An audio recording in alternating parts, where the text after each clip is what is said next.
Hi every one, welcome back. അപ്പോൾ ഇന്ന് ഞാൻ സെയിൽ ചെയ്യുന്ന റെഡ് വെൽവെറ്റ് കേക്കിൻ്റെ റെസിപ്പി ആയിട്ടാണ് വന്നിട്ടുള്ളത്. ഇതിന് മുന്നേയും ഞാനൊരു റെഡ് വെൽവെറ്റിൻ്റെ റെസിപ്പി ഇട്ടിട്ടുണ്ട്, പക്ഷേ അത് എഗ്ലെസ് ചെയ്യുന്നു. ഇപ്രാവശ്യം ഞാൻ എഗ്ഗ് വെച്ചിട്ടുള്ളതാണ് കാണിക്കുന്നത്. നല്ല ഈസിയാണ്, നമുക്ക് അടിപൊളിയായിട്ട് ഉണ്ടാക്കിയെടുക്കാം, നല്ല ടേസ്റ്റുമാണ് കഴിക്കാൻ. അപ്പോൾ നമുക്ക് ഇതെങ്ങനെ ഉണ്ടാക്കുന്നതെന്ന് നോക്കിയിട്ട് വരാം.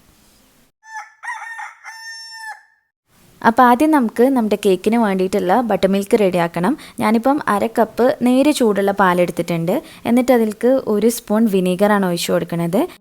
വിനീഗറിന് പകരമായിട്ട് നാരങ്ങനീര് ചേർത്താലും മതിയാവും. ഈ സെയിം എമൗണ്ട് തന്നെ 1 സ്പൂൺ നാരങ്ങനീര് ചേർത്താൽ മതിയാവും. എന്നിട്ട് നമുക്കിതൊന്ന് മിക്സ് ആക്കിയതിന് ശേഷം ഒരു സൈഡിലേക്ക് മാറ്റി വെക്കാം, കുറച്ച് സമയം ഒന്ന് റെസ്റ്റ് ആയിട്ട് വരാൻ വേണ്ടിയിട്ട്.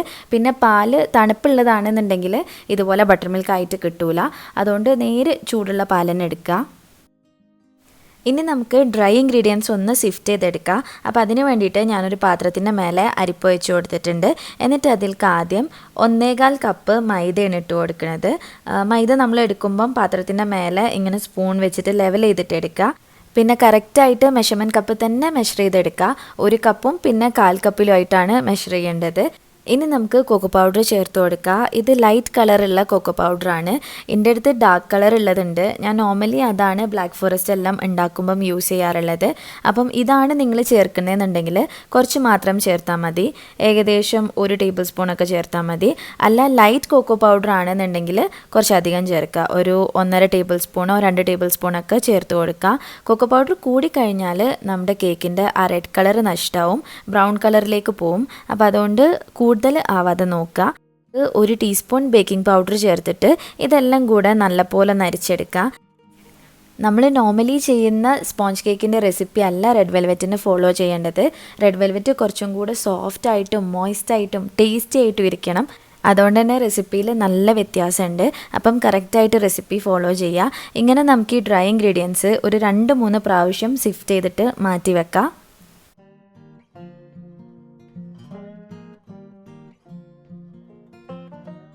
ഈ സിഫ്റ്റ് ചെയ്ത് വെച്ചിട്ടുള്ള ഡ്രൈ ഇൻഗ്രീഡിയൻസിലേക്ക് കുറച്ച് ഉപ്പും കൂടെ ചേർത്തിട്ട് നമുക്കതൊന്ന് മിക്സ് ആക്കി എടുക്കാം. ഇനി വേറൊരു ഡ്രൈ ആയിട്ടുള്ള ക്ലീൻ ബൗൾ എടുത്തിട്ട് അതിൽ 1/2 കപ്പ് ബട്ടർ ചേർത്ത് കൊടുക്കുക. ബട്ടർ ഞാൻ ഫ്രിഡ്ജിൽ നിന്ന് എടുത്ത് കുറച്ച് സമയം വെച്ചിട്ടുണ്ട്. അങ്ങനെ ഇതിപ്പം റൂം ടെമ്പറേച്ചറിലായിന്. നമ്മൾ ഇതിലേക്ക് ചേർക്കുന്ന എല്ലാ ഇൻഗ്രീഡിയൻസും റൂം ടെമ്പറേച്ചറിൽ വേണം ചേർത്ത് കൊടുക്കാൻ. ഈ ബട്ടർ അൺസോൾട്ടഡ് ആണ്. ഇനി അതിലേക്ക് ഞാൻ ഒരു 1/4 കപ്പോളം പഞ്ചസാര ചേർത്ത് കൊടുക്കുന്നുണ്ട്. പൊടിച്ചിട്ടില്ല, പൊടിക്കാതെ തന്നെയാണ് പഞ്ചസാര ചേർക്കുന്നത്. അതിനുശേഷം നമുക്കിതൊന്ന് ബീറ്റ് ചെയ്ത് സോഫ്റ്റ് ആക്കി എടുക്കണം. ഇപ്പോൾ നിങ്ങൾ പൊടിച്ചിട്ടാണ് ചേർക്കണമെന്നുണ്ടെങ്കിൽ പെട്ടെന്ന് തന്നെ ബീറ്റായിട്ട് കിട്ടും.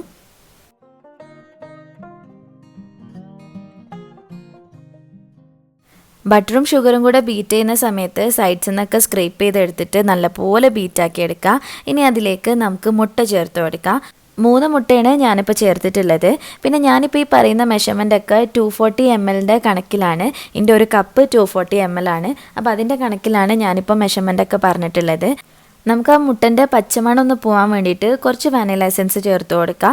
ഏകദേശം ഒരു 1/2 ടീസ്പൂണോളം വാനില എസൻസ് ചേർക്കുക. പിന്നെ നമ്മൾ ആക്കി വെച്ചിട്ടുള്ള ബട്ടർ മിൽക്ക് കുറച്ചായിട്ട് ചേർത്തിട്ട് ഇത് ഒന്ന് ബീറ്റാക്കി എടുക്കുക. നമ്മൾ ബട്ടറും മുട്ടയും കൂടെ യൂസ് ചെയ്യുന്ന കേക്ക് കുറച്ചൊന്ന് ശ്രദ്ധിച്ചിട്ട് വേണം ചെയ്യാനായിട്ട്. കാരണം ബട്ടറും മുട്ടയും പെട്ടെന്ന് തന്നെ പിരിഞ്ഞു പോവും. അപ്പം ബട്ടർ നല്ലോണം ആയതിന് ശേഷം മാത്രം ഈ മുട്ട ചേർത്ത് കൊടുക്കുക. മുട്ട ചേർത്തതിന് ശേഷം അധിക സമയം ബീറ്റ് ചെയ്യാനും പാടില്ല. ഞാനിപ്പോൾ കുറച്ചൊന്ന് ഒരു മിനിറ്റോളം ഒന്ന് എക്സ്ട്രാ ബീറ്റ് ചെയ്ത് കൊടുത്ത്, അതുകൊണ്ട് തന്നെ എൻ്റെത് കുറച്ച് പിരിഞ്ഞ പോലെയാണ് ഇരിക്കുന്നത്. നിങ്ങൾക്ക് കണ്ടാൽ തന്നെ മനസ്സിലാവും. അങ്ങനെ ആയിന്ന് വെച്ചിട്ട് ഇപ്പം എൻ്റെ കേക്കിനൊന്നും പറ്റിയിട്ടില്ല. പക്ഷേ ചില സമയം കേക്ക് മൊത്തത്തിൽ ഫ്ലോപ്പ് ആവാനുള്ള ചാൻസ് ഉണ്ട്. അപ്പം ഒന്ന് ശ്രദ്ധിക്കുക. നമ്മുടെ ബട്ടർ നല്ല പോലെ സോഫ്റ്റ് ആയതിന് ശേഷം മുട്ട ചേർക്കുക. അല്ലാന്നുണ്ടെങ്കിൽ മുട്ട സെപ്പറേറ്റ് ആയിട്ട് ബീറ്റ് ചെയ്തിട്ട് വേണമെങ്കിൽ അങ്ങനെ ചേർത്ത് മിക്സ് ആക്കിയാലും മതി. ഇനി ഞാൻ ഇതിലേക്ക് ഡ്രൈ ഇൻഗ്രീഡിയൻസ് ചേർത്ത് കൊടുക്കുകയാണ്.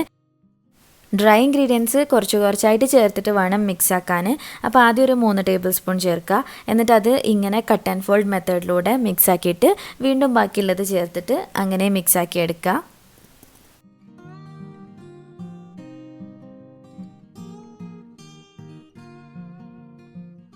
അപ്പോൾ ഇതാ നമ്മുടെ ബാറ്റർ ഏതാണ്ടൊക്കെ റെഡി ആയിട്ടുണ്ട്. ഇനി നമുക്കിതിലേക്ക് റെഡ് കളർ ചേർത്ത് കൊടുക്കുക. ഞാനിപ്പം ജെൽ കളറാണ് ചേർക്കുന്നത്. ജെല്ല് ചേർക്കുന്നതാണ് കുറച്ചും കൂടെ നല്ലത്. അങ്ങനെ ഒരു 3-4 ഡ്രോപ്പ് ജെൽ കളർ ചേർത്തിട്ട് നമുക്കതൊന്ന് മിക്സാക്കി നോക്കാം. എന്നിട്ട് ഇനിയും കളർ വേണമെന്നുണ്ടെങ്കിൽ വീണ്ടും ചേർത്ത് കൊടുക്കാം.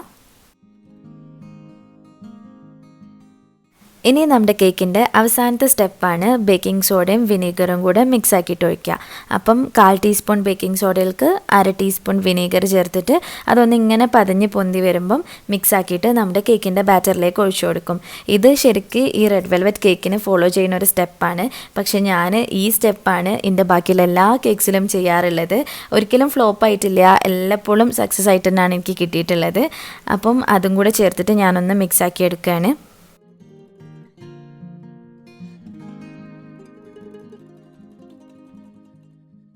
ഒരു സോസ് പാനിലാണ് ഞാനിതിപ്പം ബേക്ക് ചെയ്തെടുക്കുന്നത്. 7 ഇഞ്ചാണ് ഈ സോസ് പാനിൻ്റെ സൈസ്.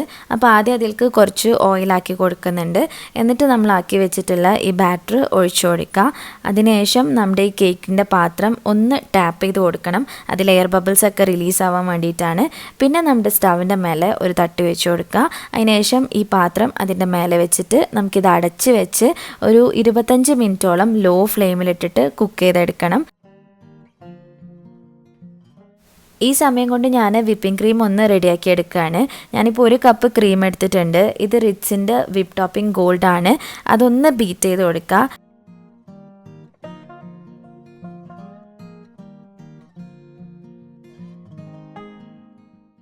ക്രീം ബീറ്റായി കുറച്ചൊന്ന് സോഫ്റ്റ് പീക്സ് വരാൻ തുടങ്ങിക്കഴിഞ്ഞാൽ നമുക്ക് ക്രീം ചീസ് ചേർത്ത് കൊടുക്കാം. ഇത് മിൽക്കി മിസ്റ്റിൻ്റെ ക്രീം ചീസാണ്. നമുക്കിങ്ങനെ വാങ്ങിക്കാൻ കിട്ടും, അല്ലാന്നുണ്ടെങ്കിൽ നമുക്ക് വീട്ടിലുണ്ടാക്കാനും പറ്റും.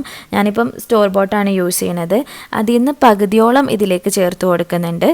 ക്രീം ചീസ് ഫ്രോസ്റ്റിംഗ് ആണ് സാധാരണ റെഡ് വെൽവെറ്റ് കേക്കിന് യൂസ് ചെയ്യലുള്ളത്. ആ ഫ്രോസ്റ്റിംഗ് വരുമ്പോഴാണ് കേക്കിന് കറക്റ്റായിട്ടുള്ള ടേസ്റ്റ് കിട്ടുക. ഇനിയിപ്പോൾ നമ്മൾ സെയിൽ ചെയ്യുന്ന സമയത്ത് വേണമെങ്കിൽ നോർമൽ വിപ്പിംഗ് ക്രീം വെച്ചിട്ടും ചെയ്ത് കൊടുക്കുക. അതിന് നമുക്ക് റേറ്റ് അഡ്ജസ്റ്റ് ചെയ്തിട്ട് ചെയ്യാം. ക്രീം ചീസ് വരുമ്പം കുറച്ച് റേറ്റ് കൂടും. ഇനി നമുക്കിത് രണ്ടും കൂടെ നല്ലപോലെ ബീറ്റ് ചെയ്ത് സ്റ്റിഫ് പീക്സ് ആക്കി എടുക്കാം. അപ്പോൾ ഇതാ 25 മിനിറ്റ് കഴിഞ്ഞപ്പോൾ നമ്മുടെ കേക്ക് നല്ലപോലെ കുക്കായി വന്നതാണ്.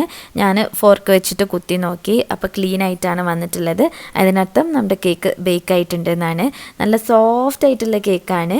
ഇനി നമുക്കിത് ചൂടാറാൻ വേണ്ടിയിട്ട് ഒരു സൈഡിലേക്ക് മാറ്റി വെക്കാം. നമ്മുടെ ക്രീം ചീസ് ഫ്രോസ്റ്റിങ്ങും റെഡി ആയിട്ടുണ്ട്. ഇത് കേക്ക് ചൂടാറി വരുന്നവരെ നമുക്ക് ഫ്രീസറിലേക്ക് വെക്കാം. അങ്ങനെ കേക്ക് ചൂടാറി കഴിഞ്ഞപ്പം ഞാനത് പാനിൽ നിന്ന് എടുത്തിട്ടുണ്ട്. ഇനി സൈഡ്സൊക്കെ ഒന്ന് കട്ട് ചെയ്ത് കൊടുക്കുകയാണ്. സൈഡിൽ ഇങ്ങനെ ചെറുതായിട്ട് ബ്രൗൺ കളർ ഉണ്ട്. അപ്പോൾ അത് കേക്കിൽ വരണ്ടല്ലോ എന്ന് വിചാരിച്ചിട്ട് കട്ട് ചെയ്ത് മാറ്റുകയാണ്. പിന്നെ മേൽഭാഗത്തുനിന്നും കുറച്ച് കട്ട് ചെയ്തെടുക്കുന്നുണ്ട്. നമുക്ക് കേക്ക് ഡെക്കറേറ്റ് ചെയ്യാൻ വേണ്ടിയിട്ട് കുറച്ച് ക്രംസ് ആവശ്യമുണ്ട്. അപ്പോൾ അത് ഉണ്ടാക്കാൻ വേണ്ടിയിട്ടാണ് ഇങ്ങനെ മേൽഭാഗത്ത് നിന്ന് കട്ട് ചെയ്തെടുത്തത്. ഇനി നമുക്ക് കേക്ക് 3 ലെയറായിട്ട് കട്ട് ചെയ്ത് കൊടുക്കാം. ആദ്യം ഇങ്ങനെ ഒന്ന് മാർക്ക് ചെയ്ത് കഴിഞ്ഞാൽ നമുക്ക് പിന്നെ പ്രശ്നമില്ല. ആ ഒരു മാർക്കിനനുസരിച്ചിട്ട് കട്ട് ചെയ്ത് കൊടുക്കുക. അങ്ങനെ 3 ലെയറായിട്ട് ഞാനിപ്പം കട്ട് ചെയ്തെടുക്കുകയാണ്.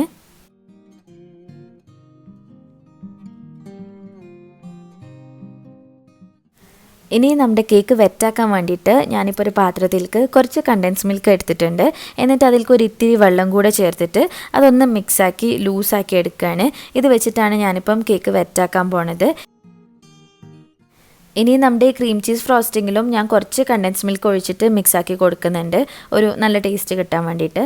അതിനുശേഷം നമുക്ക് കേക്ക് ഫ്രോസ്റ്റ് ചെയ്യാൻ തുടങ്ങാം. ഒരു ടേൺ ടേബിളിൻ്റെ മേലെ കേക്ക് ബോർഡ് വെച്ച് കൊടുത്തിട്ടുണ്ട്. ക്രീം ഞാൻ പൈപ്പിംഗ് ബാഗിലേക്ക് മാറ്റിയാണ്. അപ്പം കേക്ക് ബോർഡിൽ ആദ്യം കുറച്ച് ക്രീമാക്കി കൊടുക്കുക. എന്നിട്ട് നമ്മുടെ ഫസ്റ്റ് ലെയർ കേക്ക് വെച്ച് ആ കണ്ടൻസ് മിൽക്കിൻ്റെ മിക്സ് കൊണ്ട് ഇതൊന്ന് വെറ്റാക്കി കൊടുക്കുകയാണ്.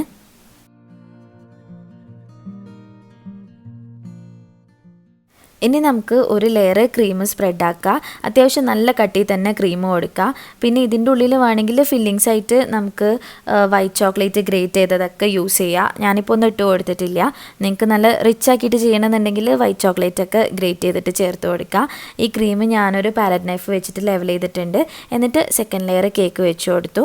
അതും ആ കണ്ടൻസ് മിൽക്കിൻ്റെ മിക്സ് വെച്ചിട്ട് വെറ്റാക്കി കൊടുക്കുകയാണ്.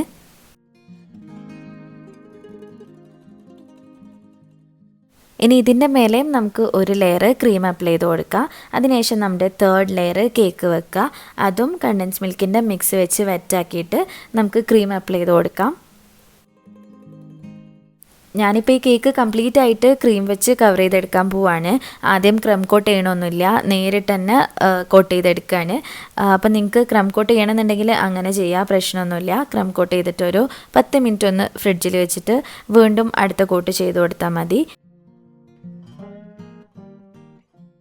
ക്രീം ചെയ്തെടുത്ത് കഴിഞ്ഞാൽ നമുക്ക് കേക്ക് ഒരു 10 മിനിറ്റ് ഒന്ന് ഫ്രീസറിൽ വെച്ചിട്ട് തണുപ്പിച്ചെടുക്കാം. നേരത്തെ മാറ്റി വെച്ചിട്ടുള്ള കേക്കിൻ്റെ പീസസ് ഞാനിപ്പം മിക്സിയിലിട്ടിട്ട് പൊടിച്ചെടുത്തിട്ടുണ്ട്. ഇത് വെച്ചിട്ട് നമുക്ക് കേക്കിൻ്റെ മേലെ ഡെക്കറേറ്റ് ചെയ്ത് കൊടുക്കാം. അപ്പോൾ സെൻറ്ററിലായിട്ട് ഞാനിങ്ങനെ കുറച്ച് ഇട്ട് കൊടുക്കുന്നുണ്ട്. എന്നിട്ട് അതൊന്നിങ്ങനെ പരത്തി കൊടുക്കാൻ, ഒരു റൗണ്ട് ഷേപ്പ് ആക്കാൻ വേണ്ടിയിട്ട്. കേക്കിൻ്റെ സൈഡ്സിലും ഈ ക്രംസ് വെച്ചിട്ട് തന്നെ ഞാൻ ഡെക്കറേറ്റ് ചെയ്ത് കൊടുക്കുകയാണ്.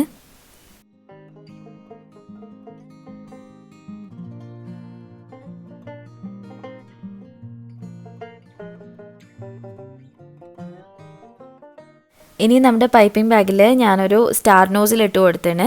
എന്നിട്ട് അത് വെച്ചിട്ട് ഇതുപോലെ ഇങ്ങനെ ചുറ്റിച്ച് ഒരു റൗണ്ട് പോലത്തെ ഒരു ഡിസൈൻ ആക്കി കൊടുക്കുകയാണ്.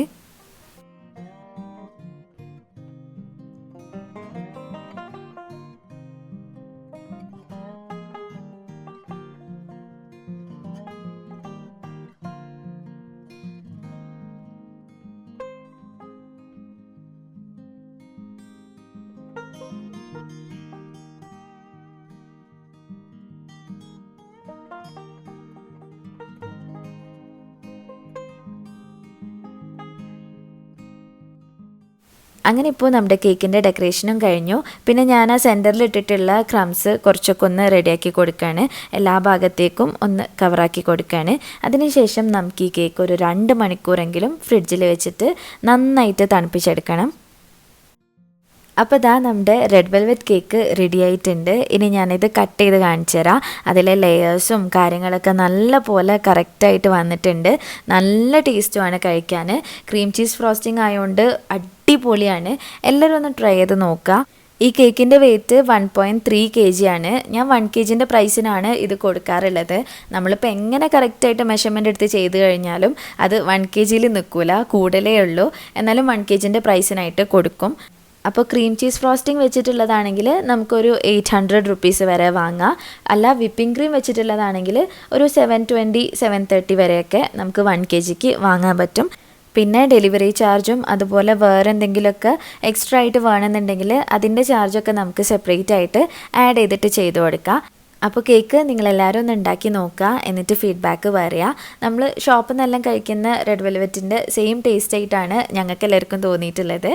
അപ്പോൾ നിങ്ങളുടെ ഫീഡ്ബാക്കും കൂടെ അറിയിക്കുക. പിന്നെ പിക്സൊക്കെ ഉണ്ടെങ്കിൽ ഇൻസ്റ്റഗ്രാം വഴി ഷെയർ ചെയ്യുക. അപ്പോൾ വീഡിയോ ഇഷ്ടമായിട്ടുണ്ടെങ്കിൽ ലൈക്ക് ചെയ്യുക, ഷെയർ ചെയ്യുക, പ്രീവിയസ് വീഡിയോസൊക്കെ കാണുക. പിന്നെ ഇനിയും ഇതുപോലത്തെ വീഡിയോസിനായിട്ട് മിസ്സസ് മലബാറിലേക്ക് സബ്സ്ക്രൈബ് ചെയ്യുക. താങ്ക്